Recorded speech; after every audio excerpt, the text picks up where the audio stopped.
Hello, hello, hello, and happy Thursday slash Friday to my Geminis. This is Queen Amun Ra coming to you with your Friday reading. Yes, it is Friday somewhere. So let's get right into your reading, Geminis. Let's get into your reading, Geminis. Let's go.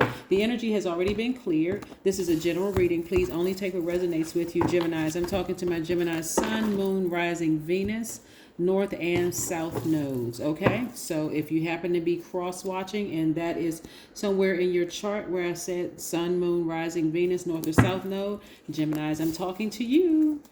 I'm talking to you. So let's see what these cards have to say, Geminis. I love it, love it, love it. All right. Yes, I would encourage you also to watch the April, May, June prediction video. The link is below. Let's get into it. King of Cups. The Page of Cups. The Nine of Swords. The Hierophant card.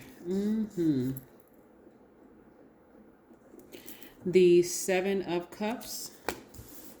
The Six of Cups. There's a lot of emotion in your card, Gemini. There's a lot of emotion in your card. And I would really encourage you all to really, because we are moving towards the first quarter moon in Cancer, and that's Cancer is the I feel sign. So there's a lot of feeling. There's a lot of emotion in your cards. I'm seeing somebody have encountered a snake that bit you. And now somebody's learning how to trust their intuition again. Instead of just trying to adapt to everything, you're a mutable sign trying to adapt to everything. So a snake had to bite you and bite you hard enough for you to start trusting your own intuition about things again. Somebody's just been having a real rough time crying, going through this transformation has been real rough. This number 9 right here, this death, rebirth, the end of something. And so something could have triggered more emotions where you just really felt like I need to be surrounded by my ancestors. I really need to be surrounded by family members that I know love and genuinely care about me. So somebody has really been going through it, like really trying their hardest to just kind of soldier through some things. And I'm seeing, if you have kids, I see you spending time with your kids, because kids don't seem like they have a care in the world. And if you don't have kids, I see you tapping into this childlike faith either way. That's what I'm seeing. Like maybe you're spending time with your pets, or just kind of remembering how things started out with you. I'm saying somebody may be spending some time with their father, right? Which might be spending time with their dad or thinking about their dad, and just kind of like maybe some closeness that you may have had at some point in time. I don't know, again, who I'm talking to, and only take what resonates with you. But I'm also seeing somebody kind of in their mind not seeing the forest for the trees. Somebody doesn't see the light at the end of the tunnel. Like, am I going to feel like this forever? Like, I just feel like I'm just existing, right? Trying to get your sacral chakras back in alignment. That's what I'm seeing for somebody trying to get their heart and their sacral chakras to start with back in alignment. Just trying to feel your sacral chakra back in alignment, your root chakra back in alignment, your heart chakra back in alignment, your throat chakra. Somebody's trying to get it together from the ground up, because walking you through this, somebody is, like I said, going through a rough time. Somebody at one point felt like they're not going to get close to anybody else again. Like, I'm not getting close to anybody else again because I just have this fear that people are just out to use me, right? But again, you had to be bitten hard enough by a snake to start listening to your intuition. What is your intuition telling you, right? And so people who are trying to get close to you right now have to also be careful that they are meeting the almost emotionally detached you. Now, this is the outcome where you feel grounded, rooted, and very, very happy. But moving through these different moon phases, and like I said, we're coming up on the first quarter moon in Cancer, so a lot of feelings are going on right now. And so they can range from happy to distrust to tempted to act out in a certain way, to vibrate low. So it can come off almost as very moody, Gemini. And instead, if you have kids, spend time with your kids. because again, they don't have a care in the world, and you'll be able to absorb some of their innocence, that energy, versus and try to protect their energy as well. That's also being just mindful of their energy as well. You don't want to transfer any moodiness onto them, any uncertainty, any clinginess or anything onto them, because somebody is really, really going through it. But I can tell you that things are, like I said, things are going to change. Somebody felt zoned out. They were unable to get a project finished. Somebody was,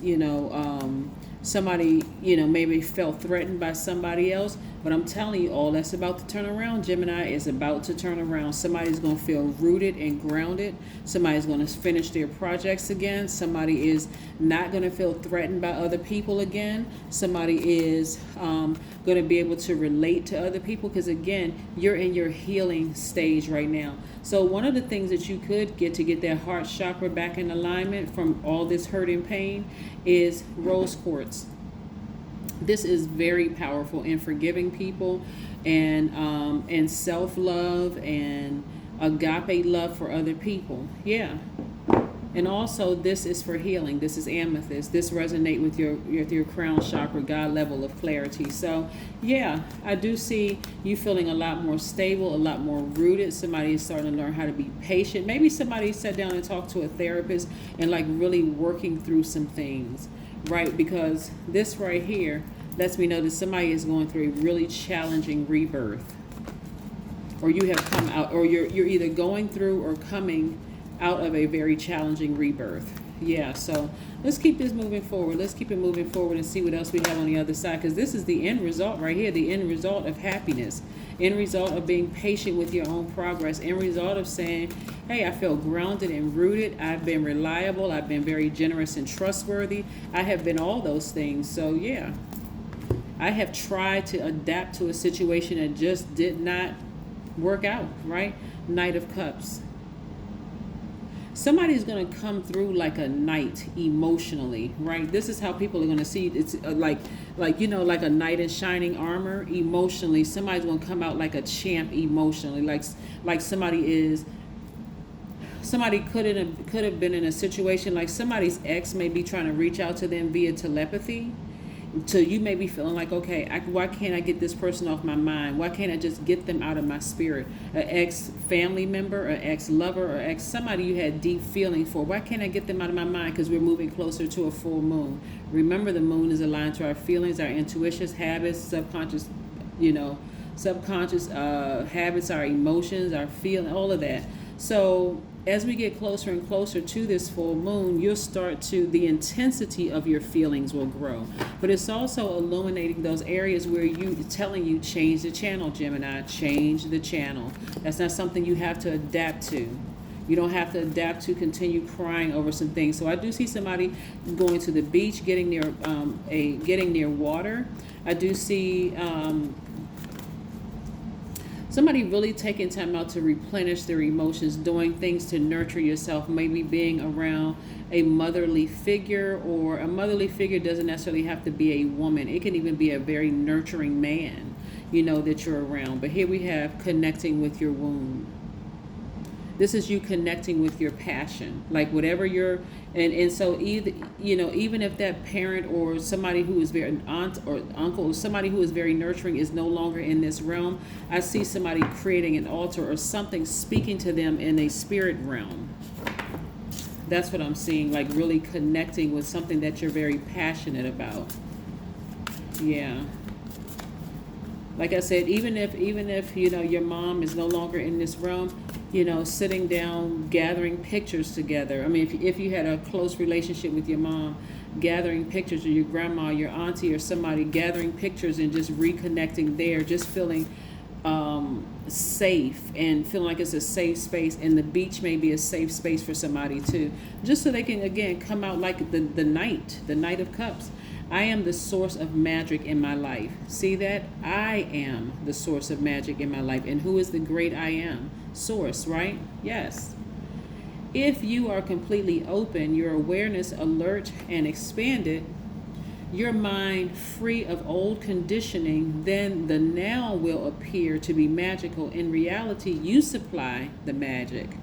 That's right. You supply the magic in your own life.